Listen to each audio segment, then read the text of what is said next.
Kanda. We're also streaming live on Facebook at TV3 Ghana. My name is Safwa Boine. Now coming up this morning, President John Mahama petitioned to remove Chair of the Electoral Commission EC Jane Mensah and her two deputies from office following accusations of incompetence and bias. Stakeholders in mining and environmental protection welcome moves by Minister Designate for Lands and Natural Resources to end illegal mining through non-partisan approach.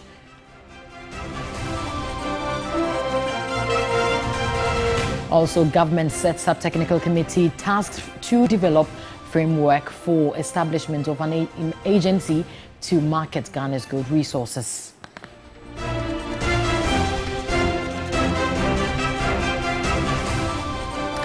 Also, nearly 1,000 arrests in a day as Trump's promise of mass deportations ramps up. We have details of this and many more coming up shortly.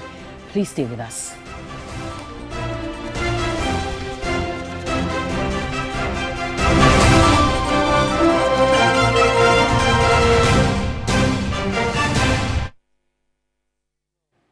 Let's begin with some news coming in, and John Dramani Mahama, president, has been petitioned to remove EC chairperson Jane Mensah from office for alleged misbehavior and incompetence. The petition is also asking for the removal of her two deputies and a member of the commission. Let's walk you through what we know about the petition so far.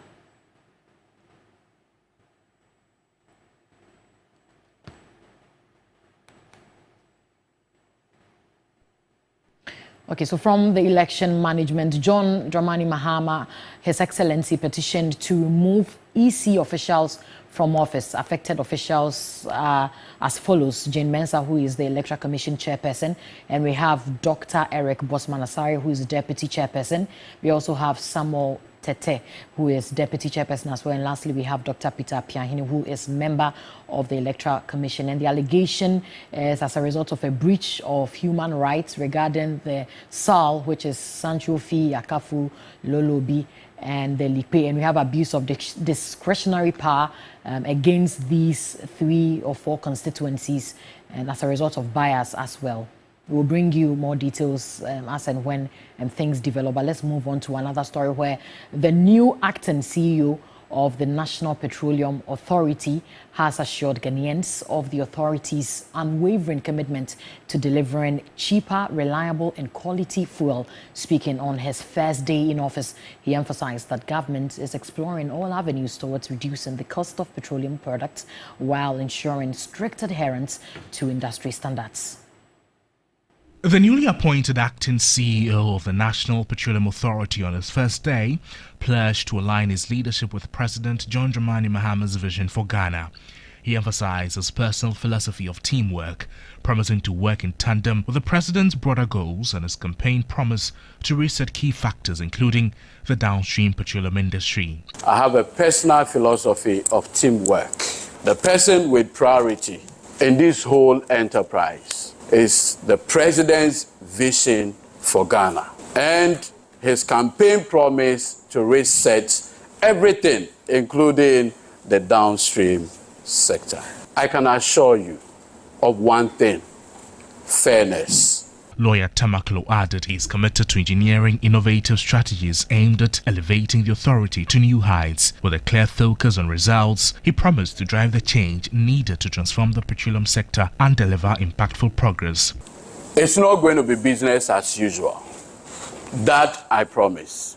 But whatever will happen would ultimately be engineered towards elevating the authority to the next level. When HE, the president, gave me my instrument of appointment, he said, "Eduji, it is not going to be business as usual." No. He has meanwhile assured of ensuring affordable and quality fuel for Ghanaians. What I can assure the good people of this country is that at the end, Ghanaians will be pleased with cheaper fuel, quality fuel. A whole team is together, exploring all avenues. We are doing everything, everything, to ensure that the price of petroleum products meets what our people can afford. The ordinary driver, households, I can assure you that President Mahama is determined to ensure that you get cheaper quality and reliable fuel. Well, away from fuel, though, government has initiated investigation into circumstances that led to the shooting and killing of 9 miners in Obuasi. The artists and small-scale miners in the area are demanding for swift action to de-escalate rising tensions. The miners also called on mining firm Anglo-Gold Ashanti to adhere to the directives of government to sort out the medical bills of the injured and cater for the burial activities of the deceased. Mine, there's no corner, there's nowhere that they don't mount CCTV cameras. And that said black night we are talking of, there was drones patrolling around in the sky. All of them were taking footages. We dared them to come out with the footages, proving, showing that our members were really holding those pump action guns that they are alluding to. We have had several instances where people who try encroaching the mine being arrested and prosecuted according to the law. We appreciate the government very well for their proactiveness, but we are again appealing. We know a lot of commissions that governments have set up that at the end of the day yield no results.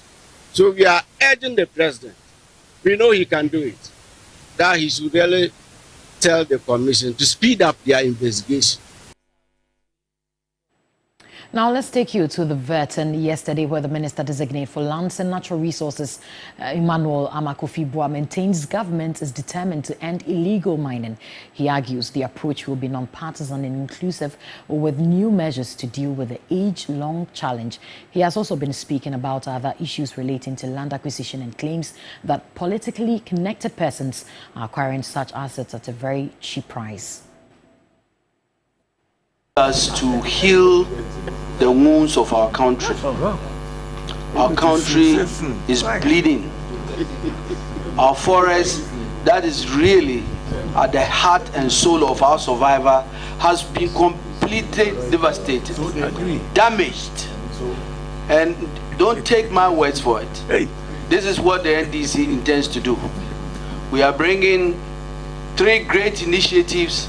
The Blue Water Initiative, which seeks to heal and harness the environment by turning areas degraded by illegal mining into hubs of economic and ecological recovery. That's what we are going to do. We are also going to do Tree for Life initiative. Reforestation will be intensified. We are not only going to focus reforestation only in the forest, we are also going to encourage afforestation across the country. Chairman, you know, we are going to really push for another policy of Restore Ghana to deal with the issue of galamsey impacted lands and water bodies through a comprehensive land and water-based rehabilitation. These are things we are going to do to really address all the damage and heal the wounds. In the meantime, as we are doing that, we are going to make sure LI 2462 is no more, so that we can stop any further mining in forest reserve, and that's exactly what we will do. Meanwhile, some civil society organizations and NGOs in the environment sector have welcomed the proposal by the Lands and Natural Resources Minister Designate to tackle illegal mining through a bipartisan approach. Darrell Bosu, who is with Arocha Ghana, says the incoming minister must commit to taking action on proposals to halt the galamsey menace in the country. There have been several calls for a more concerted effort from the national level involving all stakeholders.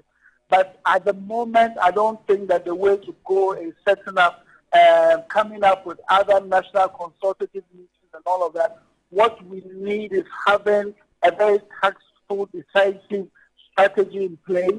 That, of course, we need putting a few people together to get that done. But what is of utmost important is the fact that when these strategies are aligned, the government will take it and work with it. Usually that is where we all get disappointed, because the plan is very clear. We know what needs to be done. We know how the enforcement should go. We know how licenses should be given. And there's always political interference or inaction from the political actors. So we always fall short of really achieving our intended goal. So this is, for me, the biggest challenge. And it's not about going around and then shooting against consultative meetings and all of that. We know what the problem is. We are just refusing to do exactly what.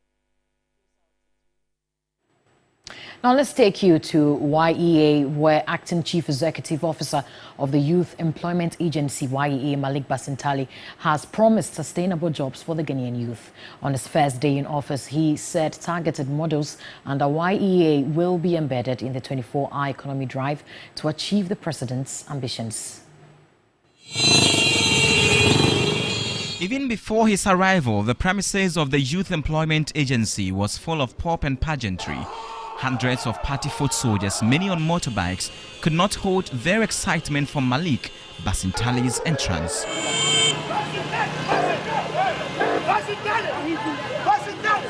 The anticipation was over, and Malik Basintali made his grand entry through the cheerful crowd, the cameras, the sea of people, and everything made the moment sensational. He was ushered into the office where a brief management meeting took place to formally hand over records. Everything about the agency, you have it in here. We pray it guides you and also gives you a fair idea of what you are taking over from. Thank you, my brother. Malik Basintali had a simple message, a pledge to create opportunities and empower Ghanaian youth through job creation. Though his first day, he wasted no time in setting the tone for the task. Our aim is to create sustainable jobs for Ghanaians. Our aim is to create a skill that will transition the Ghanaian youth into creating their own jobs and employing other Ghanaians. And so it's a help me, I help you situation. We are going to do a lot.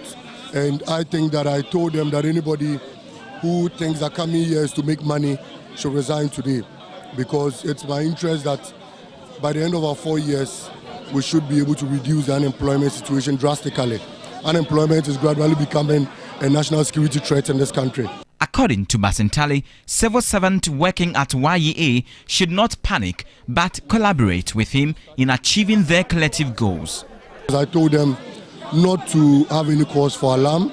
I've heard a lot of things in the public space, but I intend forging ahead. The first thing is to coordinate with the framework developers of the 24-hour economy and to put a lot of our models on a 24-hour shift. There are some who have raised questions around your qualification and all of that. How do you respond to them, especially around your master's degree and all of that? The biggest qualification is to create jobs for the Ghanaian people. Once we do that, I'm qualified to keep serving the Ghanaian people. The party foot soldiers turned up in droves upon the invitation of the acting CEO. In all of this, one of the key concerns for many Ghanaians is the forceful takeovers of ministries, agencies and the likes whenever there is a transition of power. This is not the first time we are seeing it. Some 8 years ago, similar things happened, which raises questions around the long-held winner-takes-all mentality. Christian Yali, TV3 News, Accra.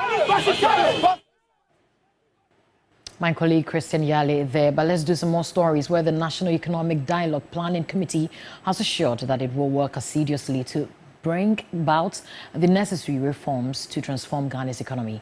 This comes after President Mahama announced a 7-member committee chaired by Dr. Ishmael Yamson to develop a comprehensive plan for the National Economic Dialogue in line with his 120-day social contract pledge to Ghanaians.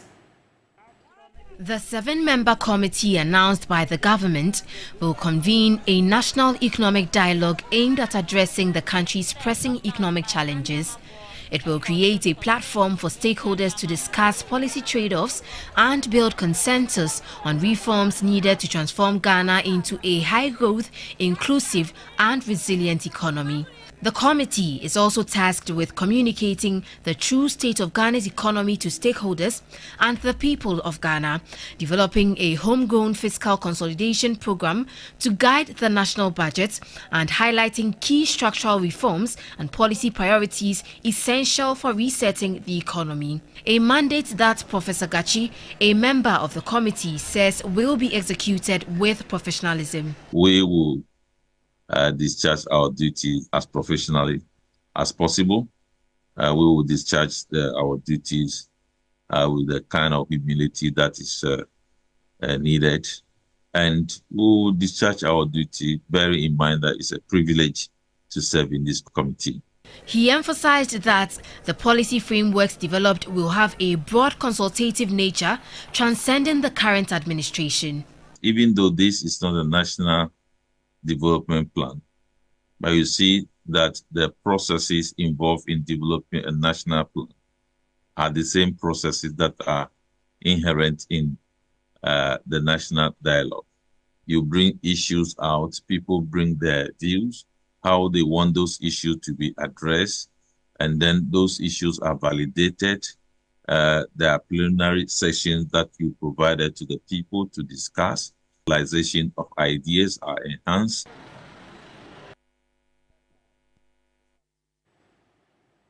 Well, the aftermath of the elections hasn't been so smooth for some of the parliamentary candidates, but here, the NDC parliamentary candidate for Tema Central, E.B. Bright, has petitioned the Supreme Court to declare her the validly elected Member of Parliament for the area, citing irregularities leading to the declaration of NPP's Charles Forson as the winner of the polls. According to the NDC parliamentary candidate for Tema Central, the Electoral Commission, EC, wrongfully declared Charles Forson as the winner despite alleged discrepancies in the election results. She is contesting the EC's final tally and is calling for the court to annul the declaration or order a re-election in the constituency. Among other things, E.B. Bright alleged that NPP polling agents at the Chimo SHS Collation Center interrupted the process at approximately 9:08 p.m. on election night, eventually undermining the transparency of the final results and impacted the fairness of the election outcome.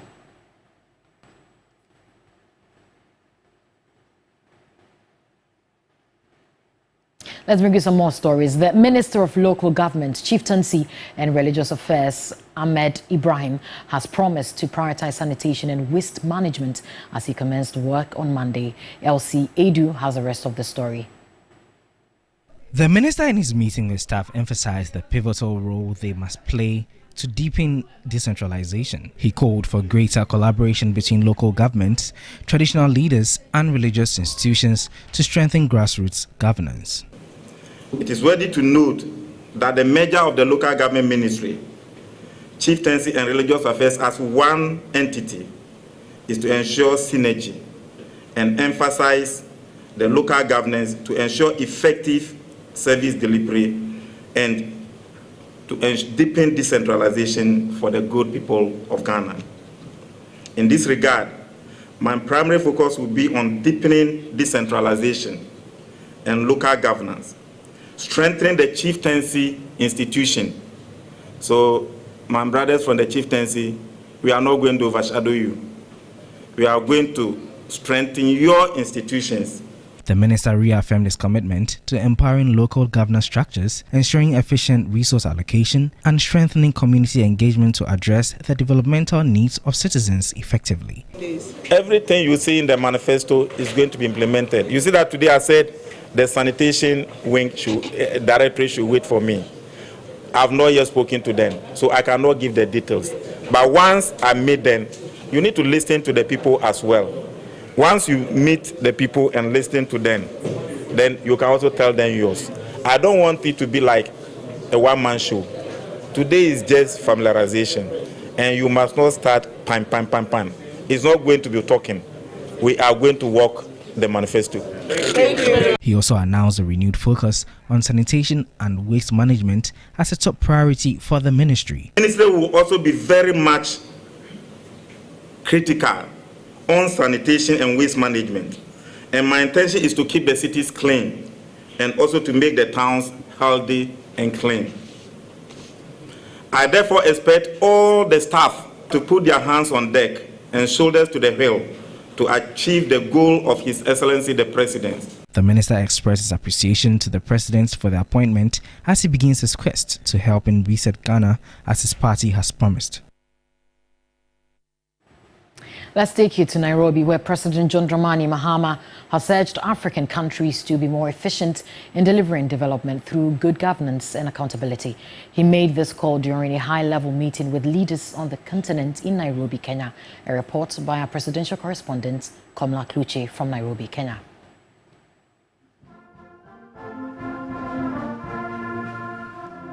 President Mahama arrived at the State House in Nairobi for the all-important reforms meeting within the African Union Commission.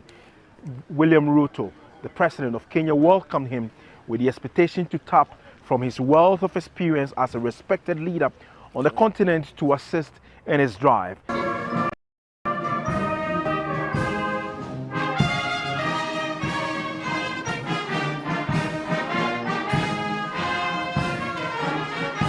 Six countries on the continent are leading the retreat that is expected to change the face of the continent's political grouping. Ghana, Kenya, Ethiopia, Guinea-Bissau, Comoros, Togo, and a rep from Mauritania have attended, an idea that was mooted as far back as 2016. Several leaders have had a bite at reforming the African Union Commission.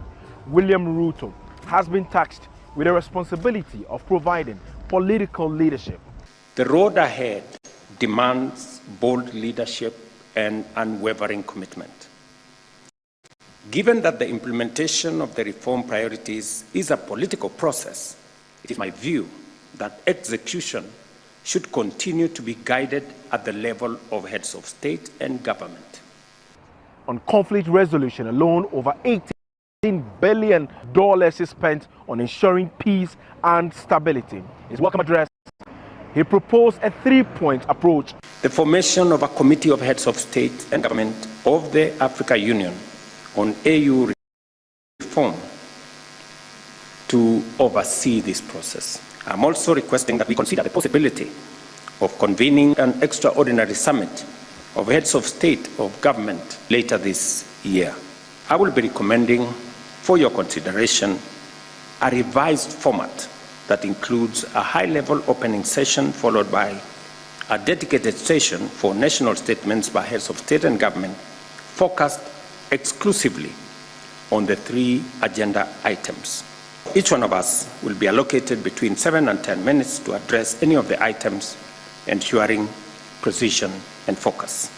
The reforms involve revitalizing the structure, functioning, and focus of the African Union Commission, the AU organs and specialized agencies. To attain these reforms, the need for inclusivity has been advanced with a radical approach. For Ghana's head of state, John Mahama, there must be a streamlining of the whole African Union architecture that seeks to benefit the citizens of member countries. Efficiency must be the guiding principle in how we conduct our affairs, ensuring that our policies and programs translate into real change for our people. We must adopt mechanisms that prioritize accountability, transparency, and value for money, ensuring that every resource is maximized for the benefit of the African people. The AU's financing remains a major worry for the President, John Mahama. The over-reliance on external partners for funding compromises the organization's independence and ability to set its own agenda. The implementation of the Kigali decision on financing the Union must be expedited. A self-reliant African Union is not just a vision we have, it is an imperative to achieve. On conflict resolution, John Mahama made his position known on the African Standby Force. To achieve a conflict-free Africa, we must strengthen the African Standby Force and enhance our collaboration with regional economic communities. A well-coordinated and responsive security mechanism will allow us to address conflicts swiftly without over-reliance on external actors. Together we can build an Africa that is resilient, prosperous, and united in its pursuit of sustainable development and lasting peace. The President of Kenya, William Ruto, will make a final presentation of a report on these reforms during the 38th Ordinary Session of the African Union General Assembly, scheduled for February 15th to 16th, 2025 in Addis Ababa, Ethiopia. Komla Kluche, TV3 News, State House, Nairobi, Kenya. Well, that'll be all for the morning news this morning. Many thanks for making time. New Day continues right after this break with Helena Piampofu and Cookie. My name is Safwa Boahine. Many thanks for joining us once again. Have a lovely day.